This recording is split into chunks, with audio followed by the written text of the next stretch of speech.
All right. I see people are still coming in, but let's start. So a warm welcome to everyone tuning in to our Transformer States conversation series on digital government and human rights.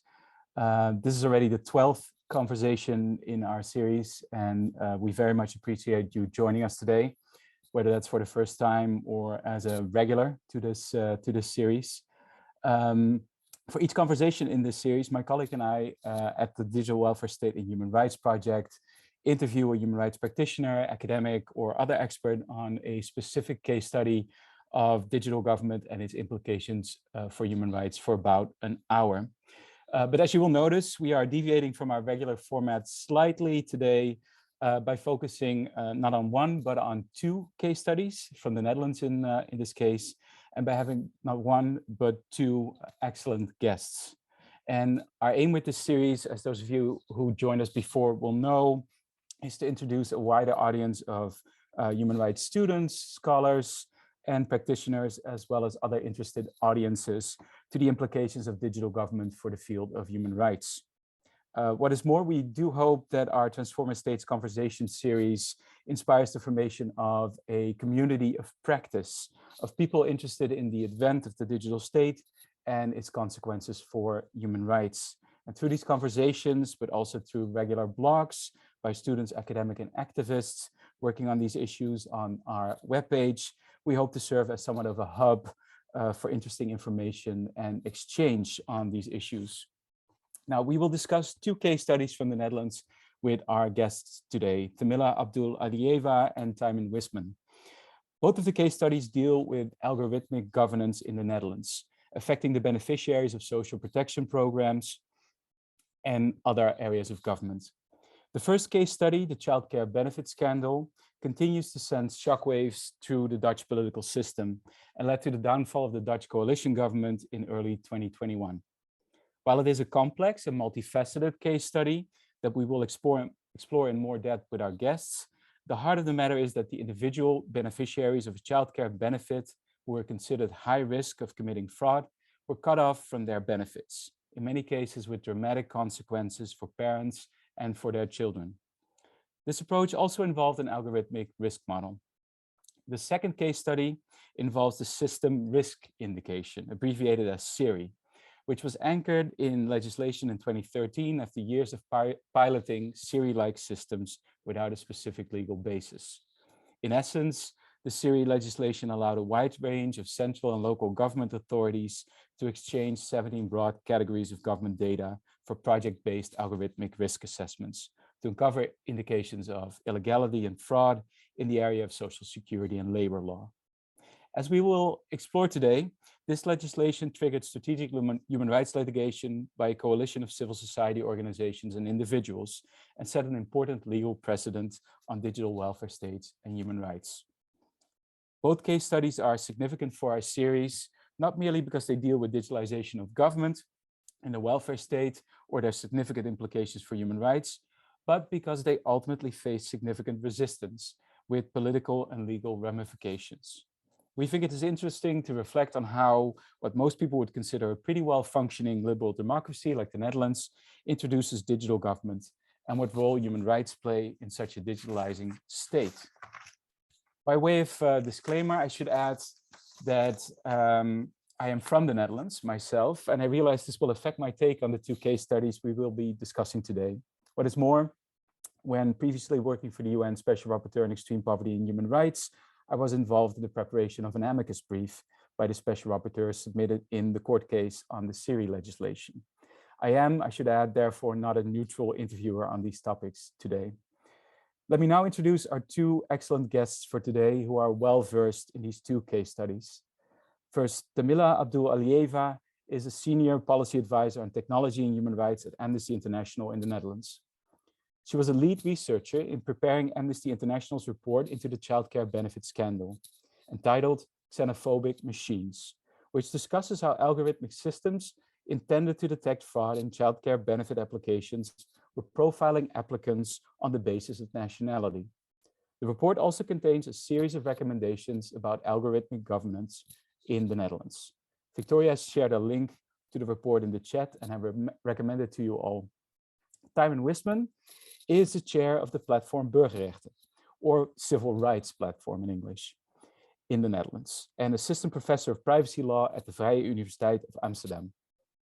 Tijmen's organization was one of the plaintiffs in litigation against the SIRI system before a Dutch court, which ultimately found this digital welfare system to breach fundamental rights. Victoria has also shared a link to a piece written by Tijmen, which gives a short primer on that particular court case. Before we start, I should say that this conversation will be recorded and made available on our YouTube channel and webpage. Also, I would like to remind our audience that there will be a Q&A after 45 minutes into this conversation.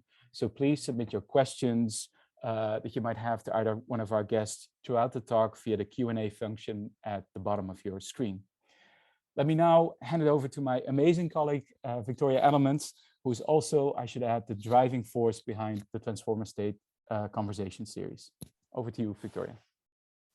Thank you so much, Christian. Hi, everyone, and thanks so much for joining us today. I want to dive straight into the childcare benefit scandal first.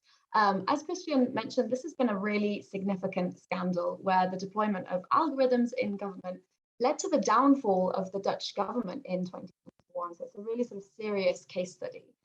Camilla, I want to turn to you first, if that's okay, and I wonder if you could, first of all, introduce us to this digital system that was in place. So what was the algorithmic risk classification model that was used to detect fraud in the childcare benefit system? Yeah, first of all, hi everyone, and thank you for the wonderful introduction, Christian, and thank you for having me.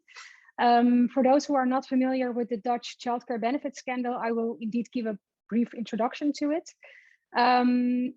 So the childcare benefit scandal refers basically to a political scandal in the Netherlands concerning false allegations of fraud made by the Dutch tax authorities in their attempt to regulate the distribution of childcare benefits. Childcare in the Netherlands is not free, so as a parent, you in principle are required to pay for the cost of the childcare center or daycare yourself. But it is, however, possible that you get a part of those costs covered by the government in the form of childcare benefits. The amount of childcare benefits that a family or a parent is entitled to receive is basically calculated on the basis on a number of factors, and one of them is, for example, the total family income, which makes the childcare benefits scheme basically means-tested contribution for parents. This means that the lower the income of a parent or a family, the higher the benefits that a family or a parent is entitled to receive from the government. So in the last, I would say, 20 years or maybe even longer ago, there was a widespread sentiment that started to evolve that fraud in the welfare system is a major problem in the Netherlands and that it needs to be combated at all costs. And with this important goal in mind, the tax authorities and the government started to adopting very harsh and very strict social security enforcement policies and laws that were basically aimed at rooting out fraud. And in 2013, the tax authorities adopted an algorithmic system, the so-called risk classification model, which basically automated their fraud detection processes. So parents who were selected by the system received the label fraud, had their benefits suspended, and were subjected to investigation by the tax authorities. They were requested to provide evidence to prove their entitlements, but the tax authorities actually didn't tell the parents what was missing in their view, what the parents did wrong, or why the tax authorities actually thought that fraud was committed by those parents. So parents were actually unable to find out what they did wrong, and it was very easy to be labeled as fraudster.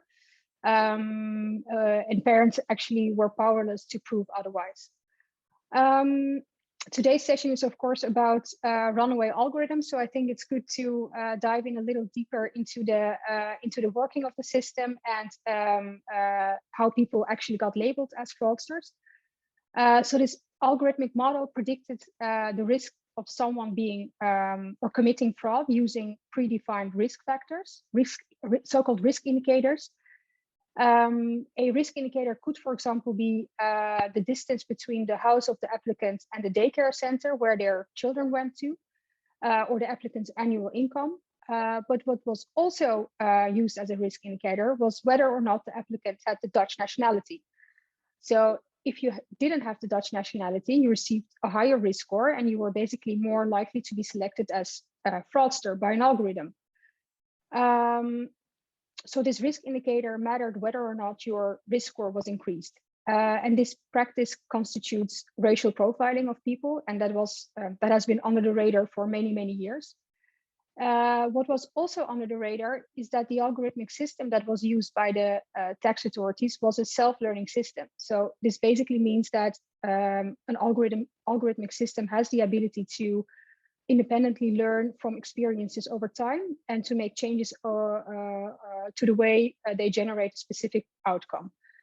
And in the case of the risk model of the tax authorities, this meant that over the course of time, the algorithm taught itself to focus primarily on people from low income households.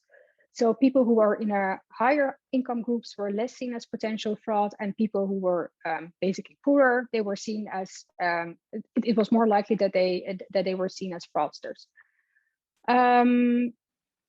So if you had a migration background or you were from a low income household, you were disproportionately affected by the government's fraud policies and the algorithm.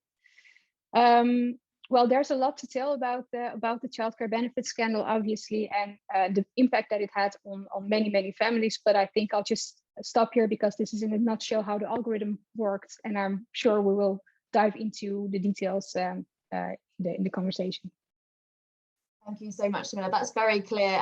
You've done an excellent job of kind of explaining quite a complicated algorithmic risk classification model there. And you've been referring to this as the childcare benefits scandal specifically. Clearly, the fact that nationality was used within the model and really was a factor within the fraud investigation labeling is scandalous. So can you tell us the story of how this became a political scandal with quite serious consequences leading to the downfall of the Dutch government? And did the algorithmic risk model that you've just described, did it play an important role in that scandal? So yeah, I think it is very important to stress that the use of the discriminatory algorithm that I just mentioned was only one of the many, many problematic and harmful practices that led to the situation that we now describe as the childcare benefit scandal. The scandal was actually caused by an interplay of harmful government action, such as, well, excessively harsh rules and policies, very rigid interpretation of laws, obstruction of administrative and investigative procedures by the tax authorities. The tax authorities didn't inform the parliament and the supervisory authorities well. The failure of different institutions and so on. So yeah, the algorithmic system is just a part of the whole situation. And I think we will discuss this in more detail later on in the conversation. But what is important to mention is that it was not immediately and from the beginning clear what the scope and impact of the scandal was. So the first signs from affected parents mostly, but also their lawyers and other people who were involved in the scandal from the beginning date back from, I think, 2014 and 15. But these signs were ignored for a long time by almost everyone. Supervisory authorities didn't come into action immediately, nor did the parliament, the courts, and also internal criticism within the tax authorities itself were ignored. So it was only somewhere in 2018, so some years after the first signs started to become public, when the situation got picked up by the media. And well, that's actually the moment that it led to a lot of public outrage. So it became only then increasingly clear that that the extent of the damages and also the number of victims was many times bigger than was thought in the beginning. And the media attention and the public outcry did definitely help to ensure that much began to move in the political arena, but also investigative committees were established and investigations were launched, reports were published. And at some point, the media also started to report about the use of racial profiling in the assessment of benefit applications. And this was also when the Dutch Data Protection Authority finally woke up and started to investigate, to start an investigation into the processing of data such as nationality, and concluded actually that the working method of the tax authorities was unlawful and discriminatory, and this resulted in a fine of, I think, 2.75 million euros. So this is as far as the Data Protection Authority concerns, but another important investigation was conducted by the Parliamentary Investigative Committee. This is basically a committee that was established by the Parliament to, with the aim to find out what the extent of the Dutch cabinet, to what extent the Dutch cabinet was aware of the scandal, and why it took so many years before it became public news. So this committee presented its findings in a very critical report entitled "Unprecedented Injustice." Just to give you an idea of how serious the findings were. The report was very critical towards different institutions, such as the tax authorities itself, of course, but also the parliament, the courts, and so on. And the main conclusion of the report was actually that the fundamental principles of the rule of law had been violated. And it is, by the way, striking that the investigative committee in its investigation did not address the discrimination and racism aspect against parents and families, because it simply referred to the investigation that was conducted by the Dutch Data Protection Authority at that time. That's very strange, because whether the processing of personal data is compliant with data protection laws is not the same as examining whether institutional racism had taken place within the government. So there was a lot of backlash because of that. But well, this is just a side note to give you an idea how this whole scandal was handled and investigated. So somewhere in the end of 2020, and also as a result of the report of the investigative committee, the Dutch government collectively resigned because of the political responsibility that that according to the government laid with them. But this political move basically had very little political consequences, because the same political parties won the elections, because most Dutch people are still largely backing them. And the same political figures are again in power. So the resignation was not that significant and was more of a symbolic move, I would say. I'm wrapping up. The last comment I would like to make is that beyond the political consequences, there were also compensation schemes that were offered to victims of the childcare benefit scandal. The government decided to pay the parents a fixed amount of 30,000 euros, but yeah, this is a large amount at first sight, but a large number of parents actually suffered more financial damages than this amount. And according to information that was actually leaked last week, we know that it could take until 2026 before the actual damages can be calculated and compensated by the government. So as you can hear, the scope and impact of the scandal is staggering, and I have tried to touch on the main aspects, but I'll just stop here, and I'm sure we'll go again into more detail during the conversation. Absolutely, thank you so much, Camilla. I mean, clearly there was such a sort of slow but gradual accumulation of condemnation and criticism piled on, but in many ways far too late, as you've pointed out. I think as an outsider, as a non-Dutch person, the collective resignation of the entire cabinet seems like a really huge deal, but I think you've made an important point of, actually the very same government is now just back in place. But I think this scandal, wasn't the first time that the Dutch government has been criticized and also faced legal or political consequences for its harmful deployment of algorithmic systems, specifically within the welfare state and the sort of social security area. So that kind of leads us to our second case study, Timon. I wonder if you could tell us a little bit about the risk profiling system known as SIRI, which was deployed in the context of welfare in the Netherlands. Can you explain to us how it came about and how it worked in practice?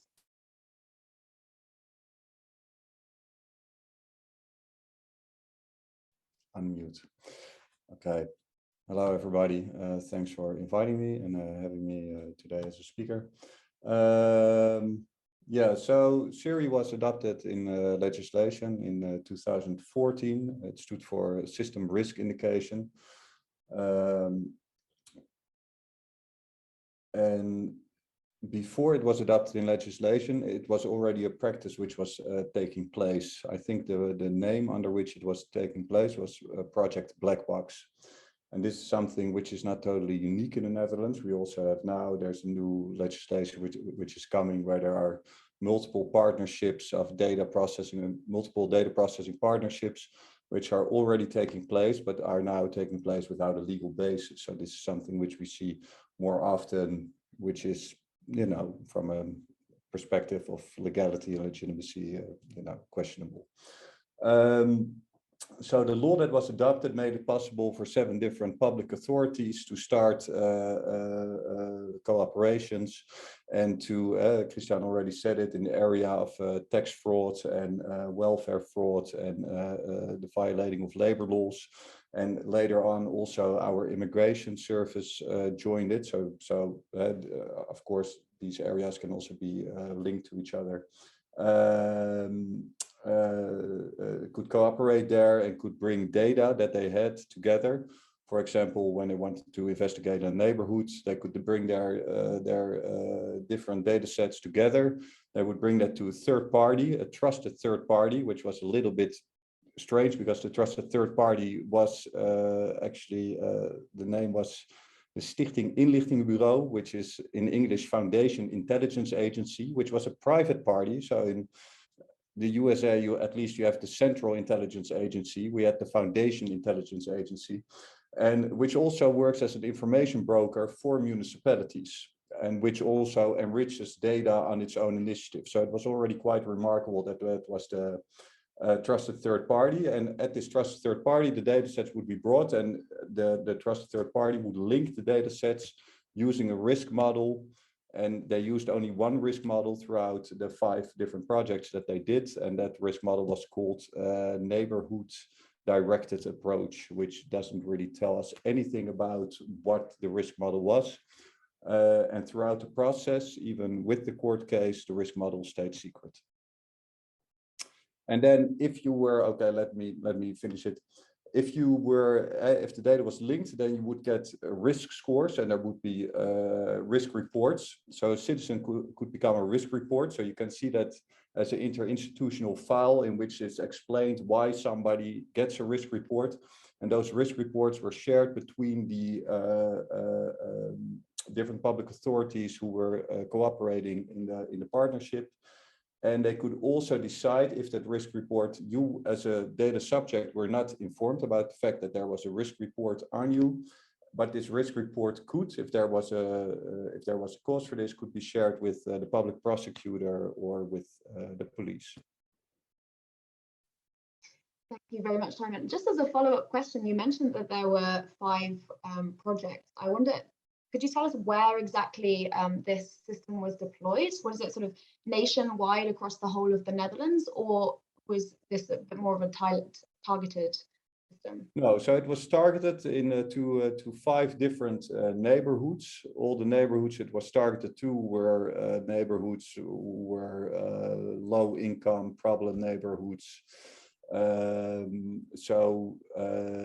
Yeah, so you could see that it was really directed. You could say that it was an instrument that was discriminating on class, at least, and sometimes also on, you know, like they were using it in neighborhoods where there were more people who had a migrant background, but they also used it in areas where there were not more people with a migrant background, but just people who were, you know, lesser well off, to put it politically correct.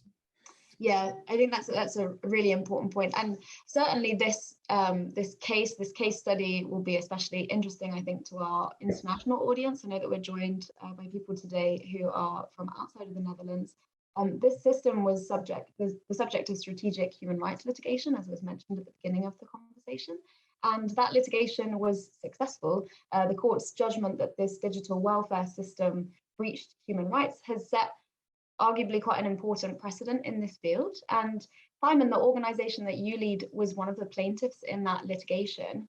So could you tell us a little bit about what the aim of the case was and who was involved, and also what the court ultimately found?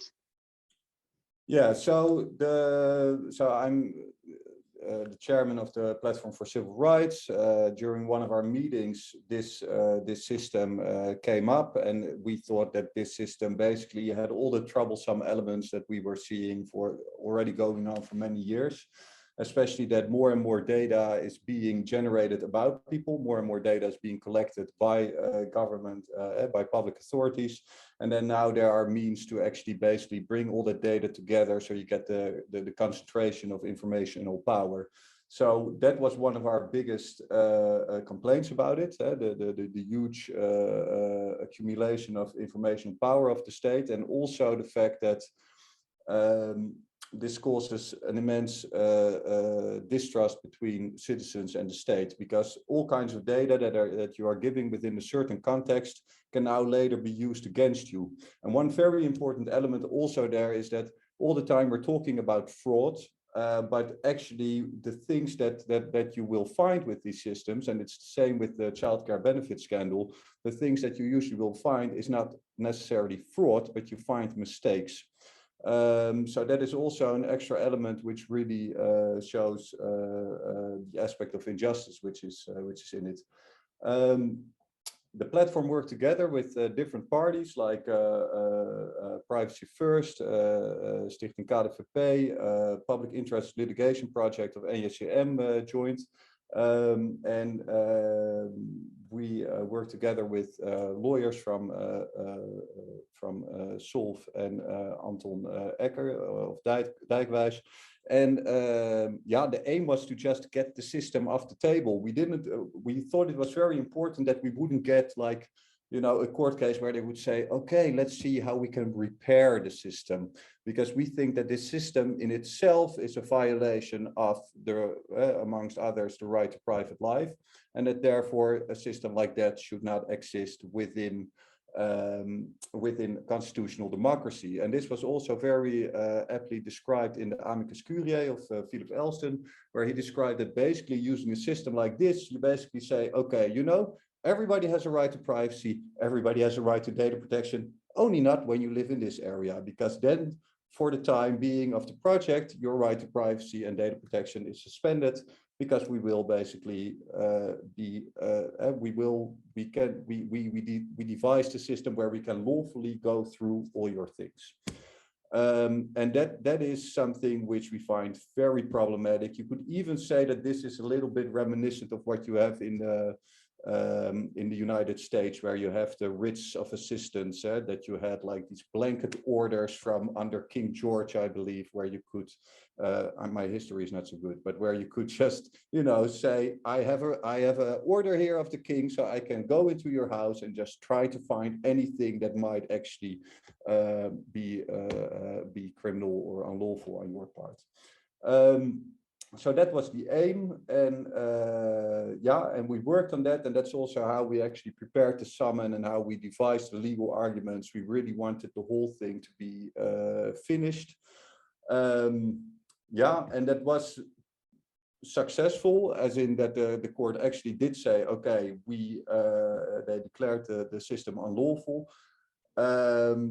Only thing is, they did do that on reasons of proportionality, and they did leave a lot of space for systems like this, or lots of space. They left space for systems like this to exist. So it's a victory, but it's a mixed bag of a victory. Thanks so much, Time, and exactly that open-ended bit of the lawsuit we'll get to in a minute as well, because that had a further history, as I'm sure you will explain.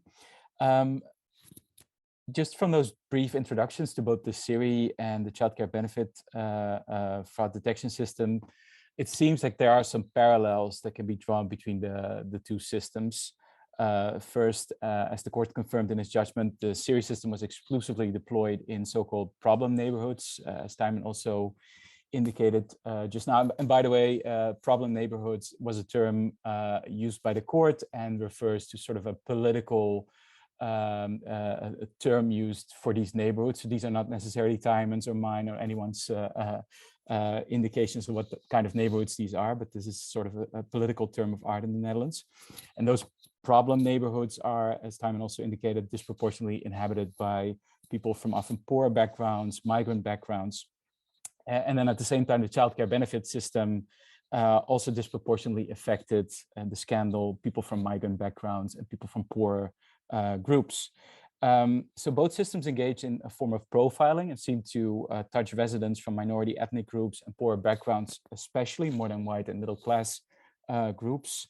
And I'm wondering, Tamila, can you tell us a little bit about what you see as the similarities between the SIRI system on the one hand and the childcare benefit system and scandal on the other hand, especially in terms of profiling and in terms of discrimination based on social status and or migrant background?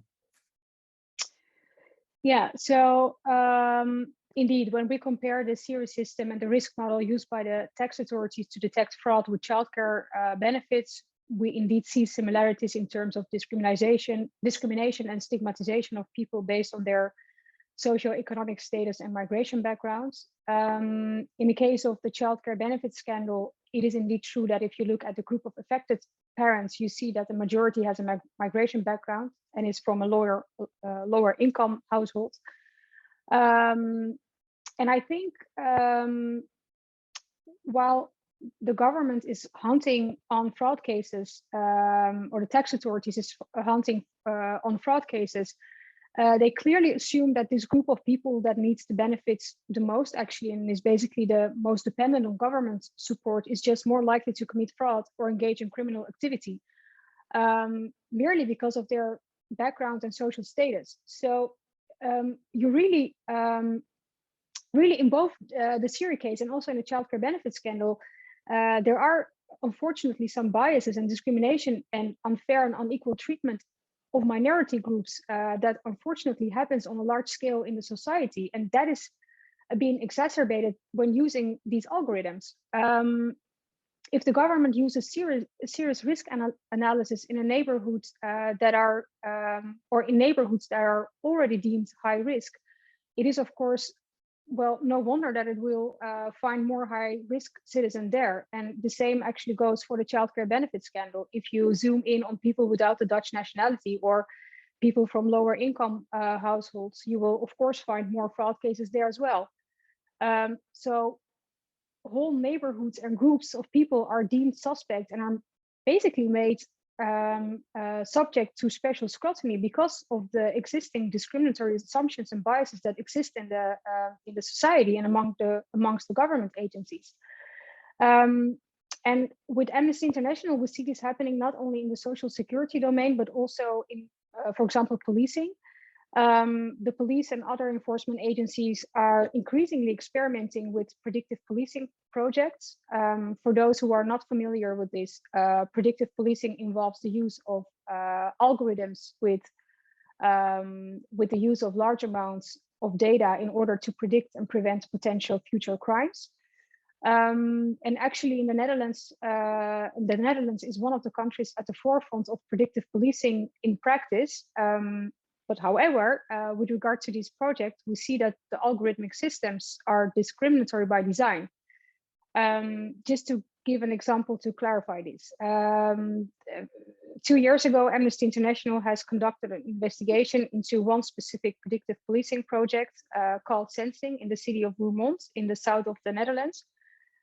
So what the municipality of Roermond and the police there did was using cameras and other sensors to systematically monitor all people driving in and around the city, collecting information about vehicles and movement patterns. And the data they collected was processed using an algorithm and then yeah, basically a risk score was given to each vehicle in order to combat poverty crime.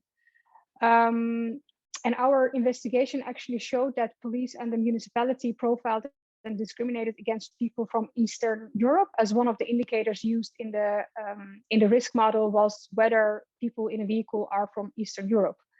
So also here you see that automated predictive systems are deployed to target people that are perceived by the authorities as non-Dutch, not one of us, the other.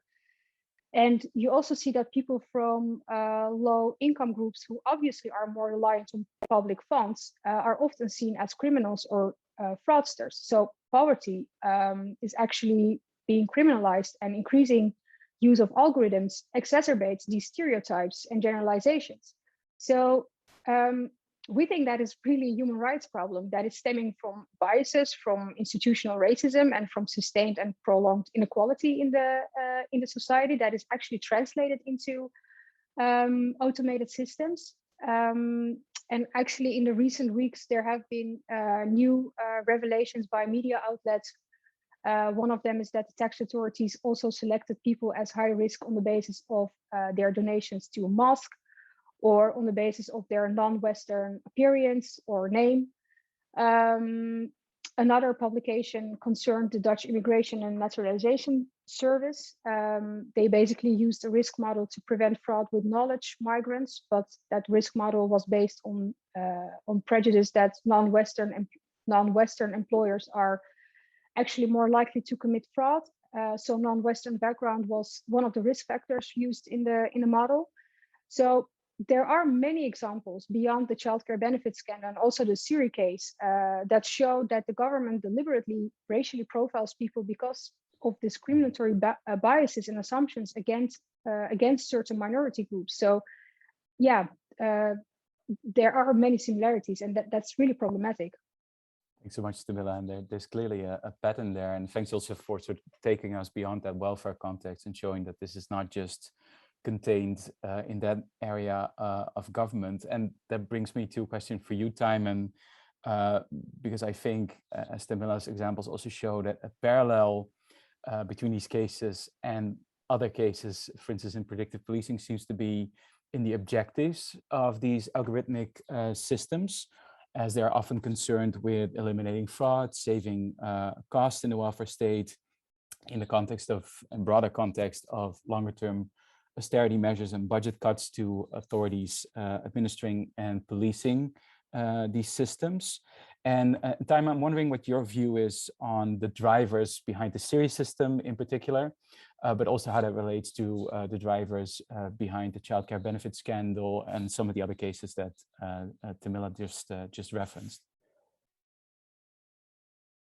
Yeah, so I think I'm not sure whether I heard it correctly, but within the SIRI system and the SIRI algorithm, to this day, we don't know how it worked. So whether there were discriminatory risk indicators in that algorithm, we actually don't know. And also in the neighborhoods that they went to, thank you for that addition that I didn't, they're not problem neighborhoods in my perception, but this is indeed a political word. But also there, it was not that, like if you looked at all the 5 neighborhoods overall, it was not that there was necessarily a hint of discrimination. The thing which I also find the most problematic with these systems is not the discrimination aspect, actually, because if one thing that we hear a lot about right now is to develop AI which doesn't discriminate, and I don't know what. But even if you would go to a perfect system where AI doesn't discriminate, we still are going towards, and that's where I actually go into the drivers behind this. We're going to a sort of data-driven governance, automating of society, in which data of citizens increasingly is generated, collected, and then used within all kinds of relationships with the state. And the driver there, and that's something that you could actually see with the childcare benefits scandal, was to cut costs, the automating of public administration. And one thing that you could also see with SIRI was, I think, a similar thing. that it's all on the shrine of efficiency, the move from government to governance. Let's make things more efficient. And if you go to data-driven work, so that you can replace your inspectors by algorithms and computer programmers and data scientists, then you can skill up your operations and it will save you money.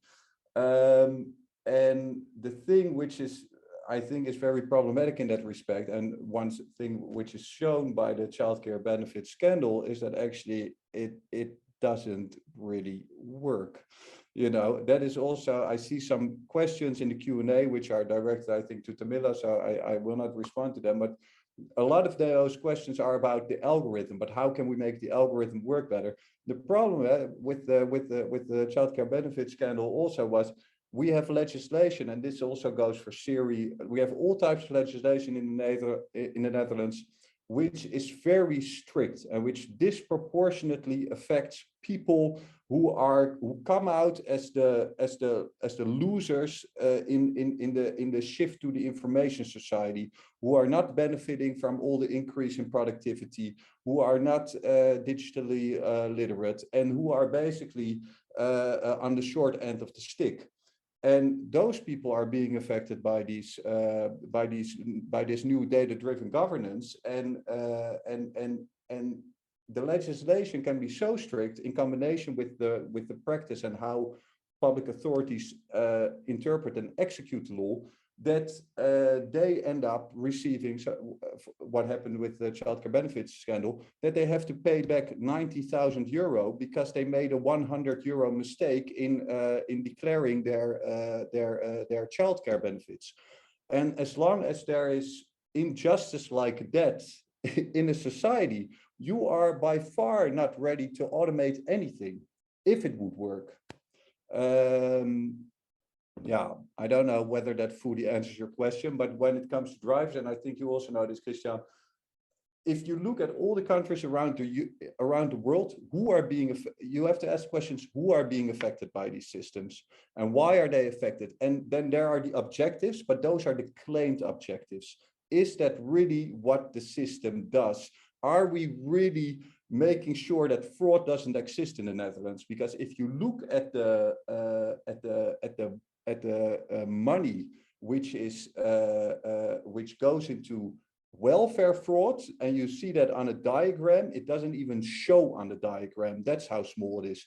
But if you look at fraud of whitewashing and tax evasion, there is the money. But are we using similar means there to actually find those people?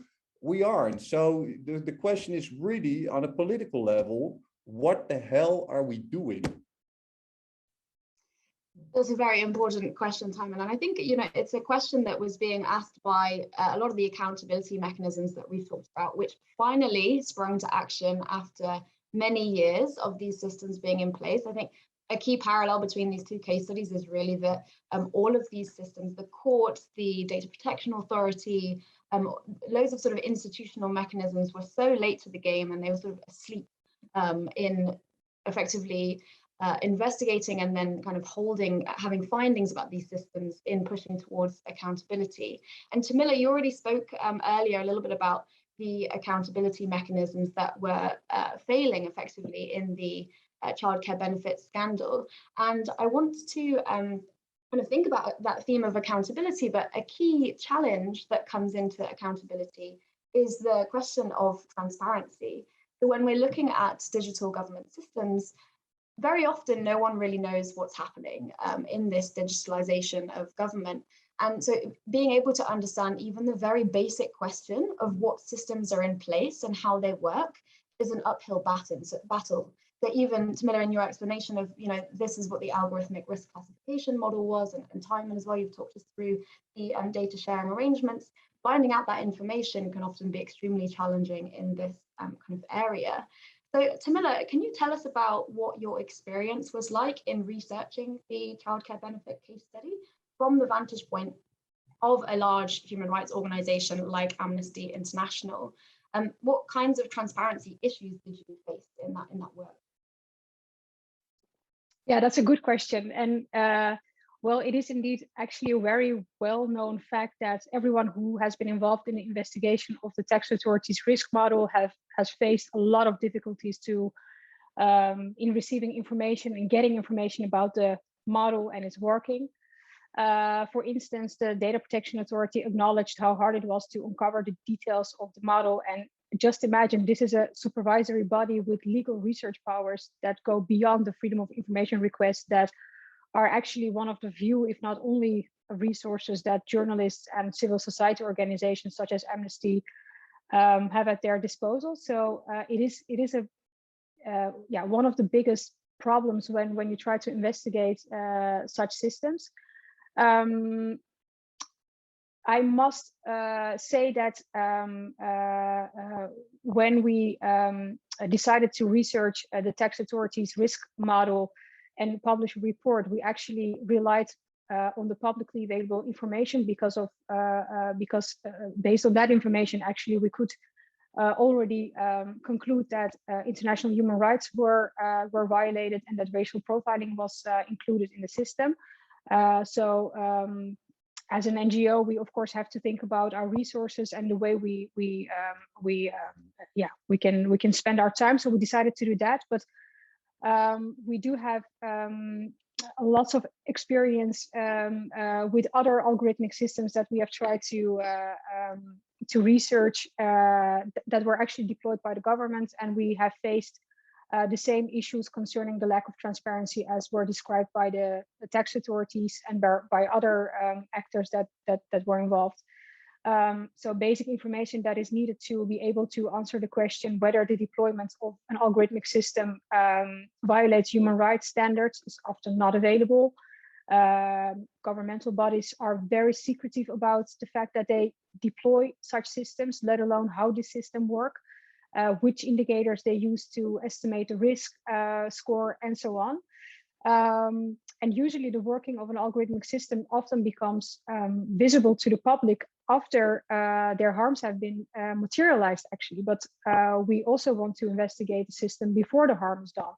And that is very, very difficult and also very problematic, because such systems have proven to have, well, severe biases baked into them and to result in severe harm, as we have been talking about earlier. So it's a well-known problem, and that's also why one of the recommendations that Amnesty put in its report about the tax authorities' algorithmic system is to is for governments to create the maximum possible transparency regarding their use of algorithms, and to do this in a manner that people actually understand without having the extensive knowledge of how such systems work, so that they can easily understand how they are being affected when they get selected as high risk, how is the model trained, what the underlying assumptions are, and go on and so on. I mean,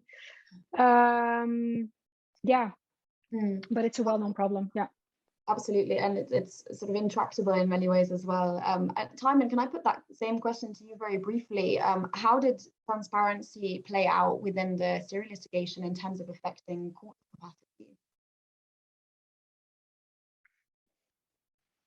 So throughout the court case and in the preparation of the litigation, we did a freedom of information request to actually get information on the risk model used, or the algorithm, which we didn't receive.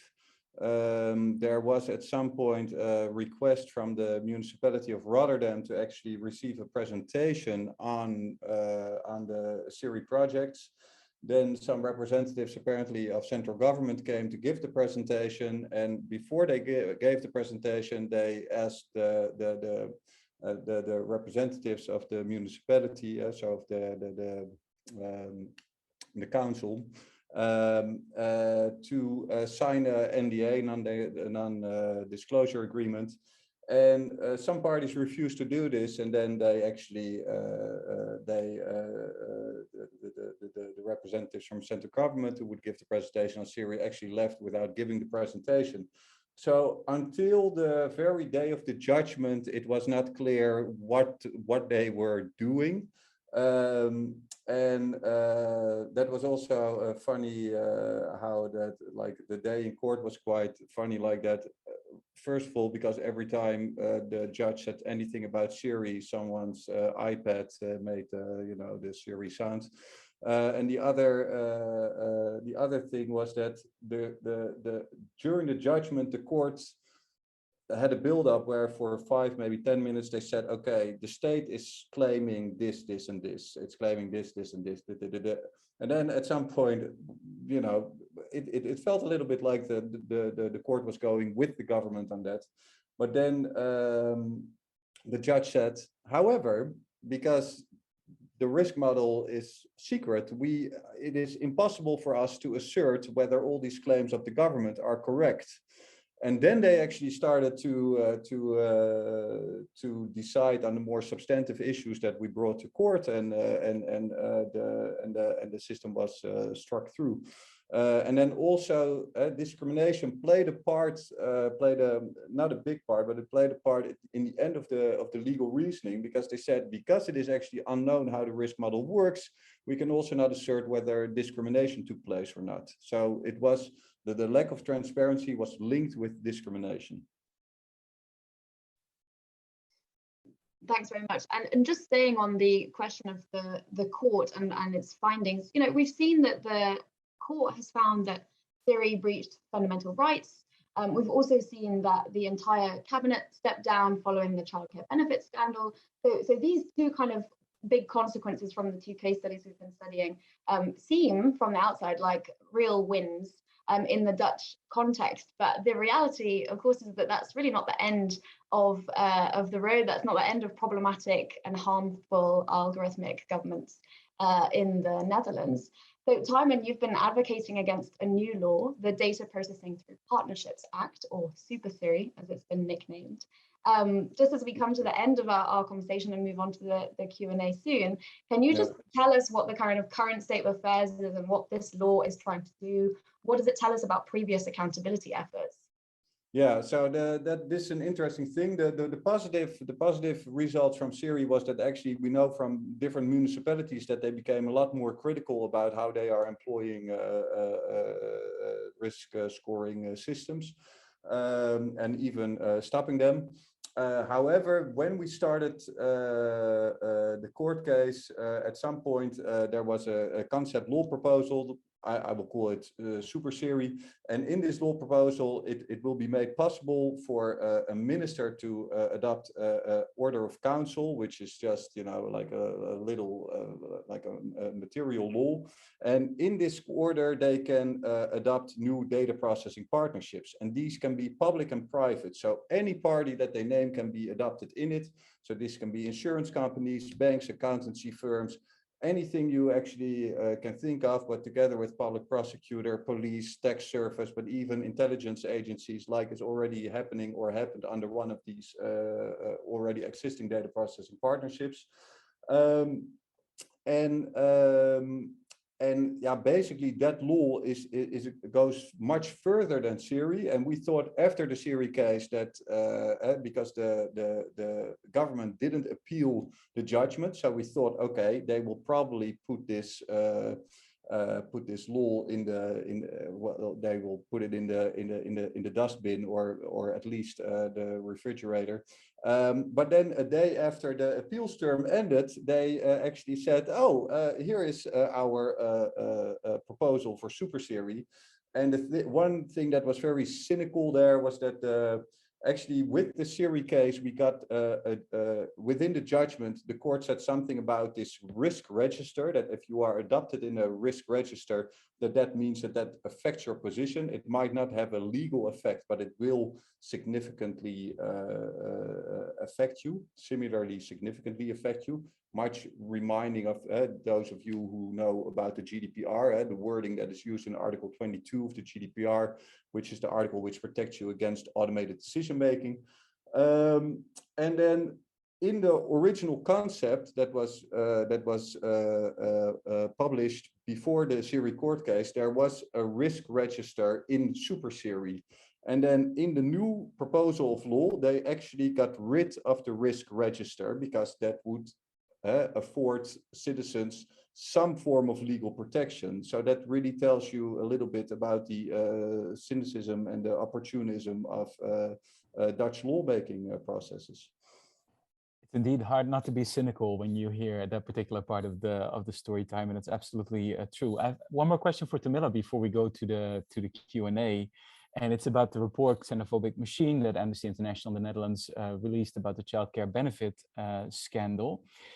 You had quite a few recommendations in that report on what should be done, and we were just wondering whether you see any of your recommendations being implemented in practice, and what kind of follow-up there has been so far with the government, and specifically in relation to what Timon just said about Super SIRI. Do you see any of your specific recommendations in the context of the childcare benefit scandal in your report reflected then in the Super SIRI bill that is currently pending before the Dutch Senate? Yeah, so several positive developments have actually taken place, which makes us quite optimistic. As you just pointed out, Amnesty indeed issued a number of recommendations relating to the public sector use of algorithmic systems. And following the launch of our report and also these recommendations, and also in addition to our meetings with officials who are responsible for policy within the tax authorities and other government officials, a number of relevant parliamentary resolutions have been passed, and they actually relate to our recommendations. One of which is creating a public registry for algorithms and making the use of such registries mandatory for governmental bodies. Another resolution concerns the mandatory performance of a human rights impact assessment and publishing the outcome of this assessment and conducting such an assessment mandatory for governmental bodies where possible. And a third positive development is that following the formation of the new Dutch cabinet, the coalition parties actually have agreed that a separate algorithmic watchdog will be established. And that is also something we have been calling for a long time. Of course, these are just resolutions and intentions. So obviously we are closely monitoring whether they are being implemented well and in line with human rights standards and our recommendations. But it is certainly a cause for optimism, because some years ago, while talking about a public registry for algorithms or human rights impact assessment was just wasn't a topic of the conversation. That being said, and it is of course our job and also the job of other civil society organizations to keep a critical eye on the impact of these systems for human rights, and we are far from satisfied from with the proposed safeguards. Racial profiling, as I said, is one of the main concerns of Amnesty International, and it is actually a serious and widespread problem in the Netherlands. And yet we don't see any concrete safeguards or solutions to end this harmful and unlawful practice. We are very concerned about the fact that the Dutch government doesn't want to introduce an outright ban for the use of nationality and ethnicity in risk models. Such use entails racial profiling, and it is prohibited under international law. But the Dutch government actually interprets the international anti-discrimination law to allow ethnicity to be used as a risk factor in some cases, but that's just not correct. And I think it's also highly problematic that instead of actively fighting discrimination and racism, our government is looking for ways to be allowed to discriminate itself. This is while the devastating consequences of the childcare benefit scandal have drawn a lot of international attention to discrimination within the government. So it seems like the government just refuses to learn the lessons out of the childcare benefit scandal. And that brings me to the Super SIRI legislation that was just mentioned by Timon. Just briefly, no, our concerns and our recommendations are far from included in the latest version of the legislation, and we are actually, as Amnesty International, very worried about the unsettling developments concerning this legislation, and we are also monitoring these developments because this legislation opens the door to much bigger human rights violations than the notorious childcare benefit scandal. So yeah, I think it's very important that civil society organizations continue to join their forces to fight these kind of systems. And if the law does get passed through the Senate, I hope Tijmen and his amazing civil rights platform will litigate against it again and just win again, because I don't think there's another option than this. Thank you, Tamila, for ending on that quite helpful note. I do want to come to the audience Q&A. Apologies that we've gone a little bit over time. We have some excellent questions coming in from the audience. So the first one that I want to pose to you is, thanks for the brilliant presentations that expose the deep linkages with structural racism and welfare cuts. And just to note on that, last week, the Dutch government admitted that institutional racism on the part of the tax authority had played a role in the childcare benefits scandal. So it's clearly so central in the in the scandal. And this participant is asking, in both case studies, to what extent have courts or the public picked up on these broader elements versus a more narrow reading that protects the right to privacy but leaves everything else untouched? I wonder actually if we can go to Tijmen first for your take on that question.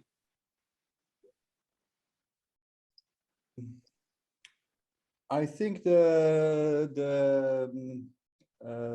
I think actually with the as far as the childcare benefits scandal, maybe I shouldn't answer there, but I think now it is being picked up on, but still there is no I mean, it's in the media, but I'm not sure whether the people who are actually suffering from this are already being helped, you know. So there's a lot of things that are being done for the image of politics, but not much being done, I think, about the problem.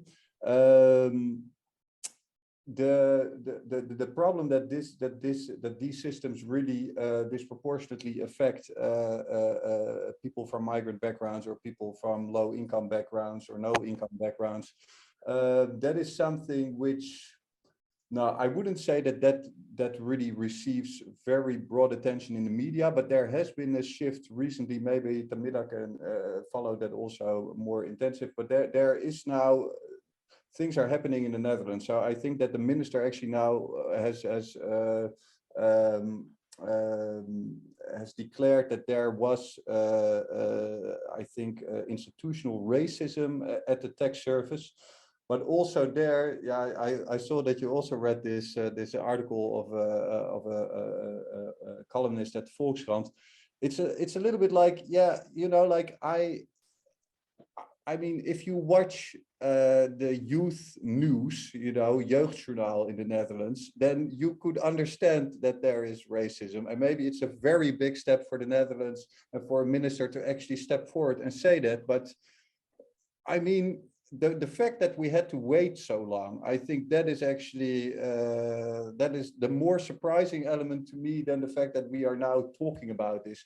And admitting it now once in this specific thing, that doesn't really help anything to actually engage with the deeper underlying problems, which are systematic, which have been created over a course of years, maybe even decades, and which can only be addressed if we really come to a structural approach in which also the recognition of these problems will be embedded within all the processes of the state where it should be embedded, instead of going on in the same way where we say, oh, everything is about efficiency. Because if everything is about efficiency and we keep scaling up, then all these problems will keep affecting all the people and groups who it has been affecting up till now.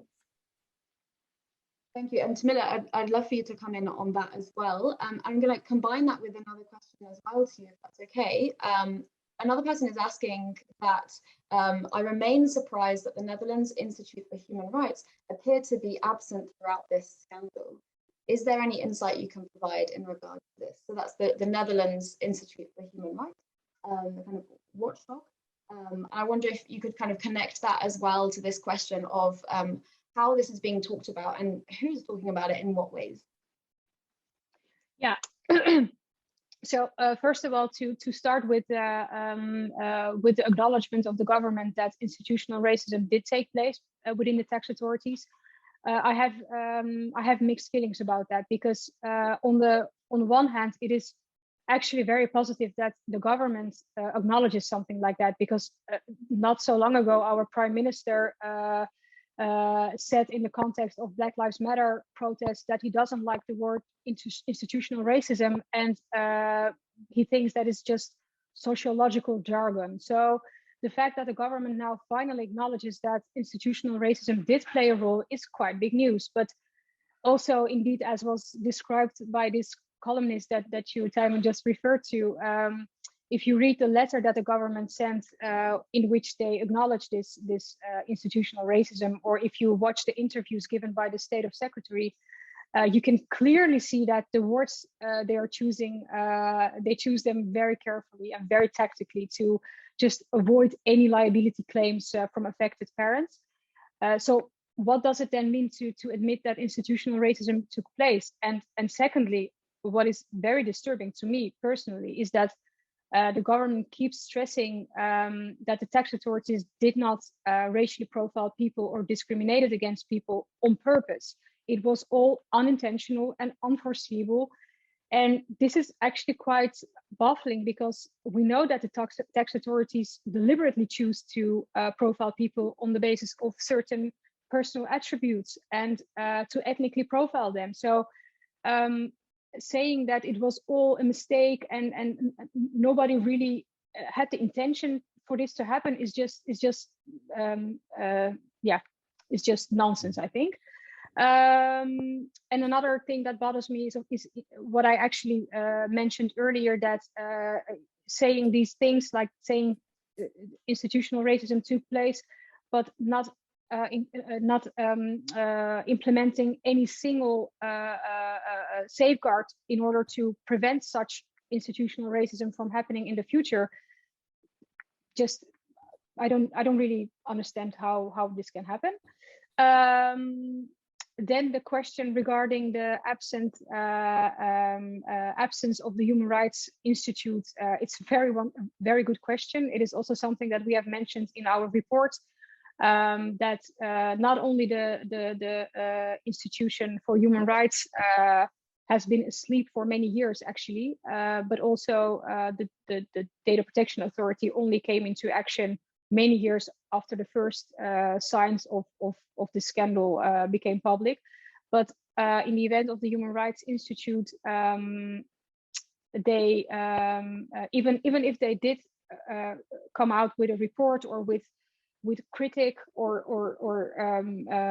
recommendations, they don't have the right mandate and the right power to actually do anything. So they're there because they can assess a certain situation and say, well, government, you should do it differently, but they actually lack any real power to impose sanctions or to publish binding recommendations. This is one of the problems, but the other one is indeed they just didn't act on time, and there were I think as early as from 2015 signs that people had the feeling that they have been discriminated against, but they couldn't show any evidence of that. And the Institute for Human Rights was aware of this, but just I have no idea why they decided not to act, but it's just a reality, and I think it's a missed chance. Yeah, that's indeed a polite way of qualifying what happened there, Tamila. Thanks for those observations, and thanks for both of you for pointing to that recent letter on institutional racism. I think it's important to note there that it's actually the National Human Rights Institution's definition of institutional racism that the government then relies on to say, well, there was indeed a case of institutional racism, but as you point out, Tamila, it's a very important point. In their definition, institutional racism is not intentional, and neither is it necessarily organizational or systematic within that organization. And that indeed lets the tax authority get off the hook relatively easy, especially if you don't know that many of the blacklists actually have in their title something like criminals or people from an Antilles background or Bulgarian background. It's definitely more structural and systematic than they're letting on in that letter.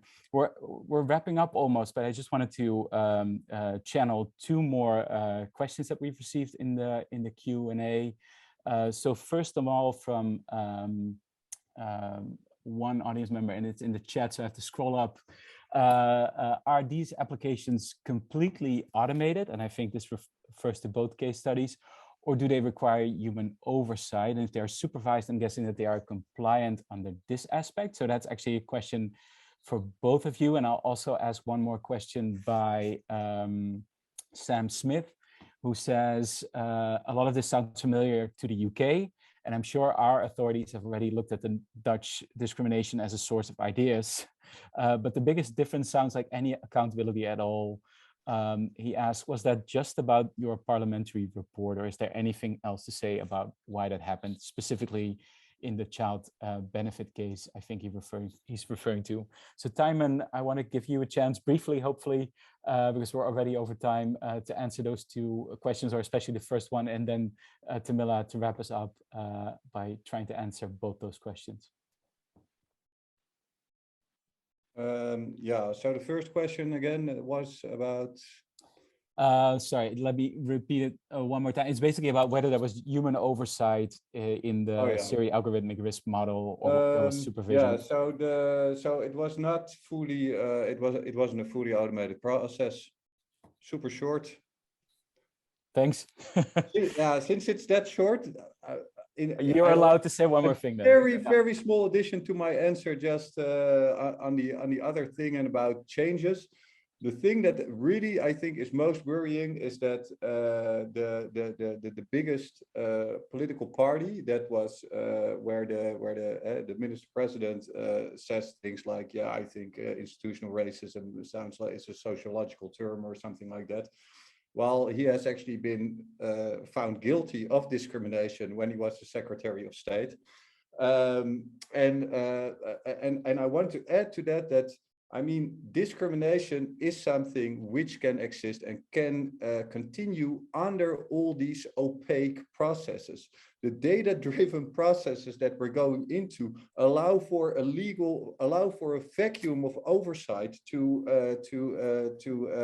be there, in which all these things for which a minister president has already been judged and found guilty can actually take place. And this is actually also, there is the Rutte doctrine, so there are actually also things going in our national politics where people are saying, well, basically this is what is happening. And if then, if you read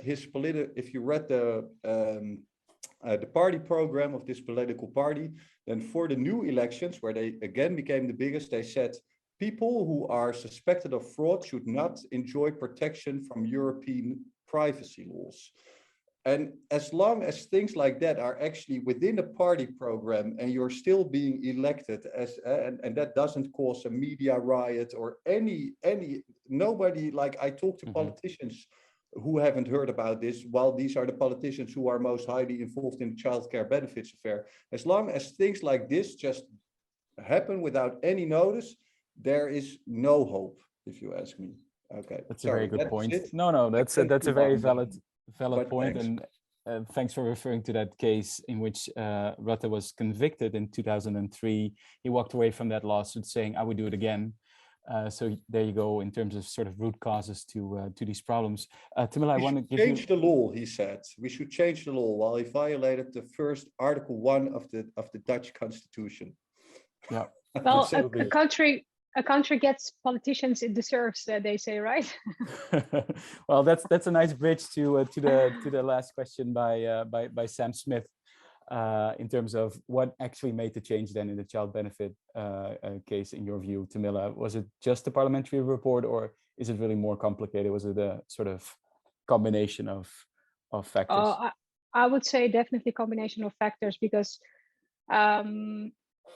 the childcare benefit scandal received a lot of media attention, and people were really outraged. And I think, thanks to, we have three members of the parliament who from the beginning actually didn't let go of this file. They have, I think, I don't even want to think about how much they work to get things out in the open. So it's their work. It's the work of, we also have two very important journalists who have been working a lot on this case.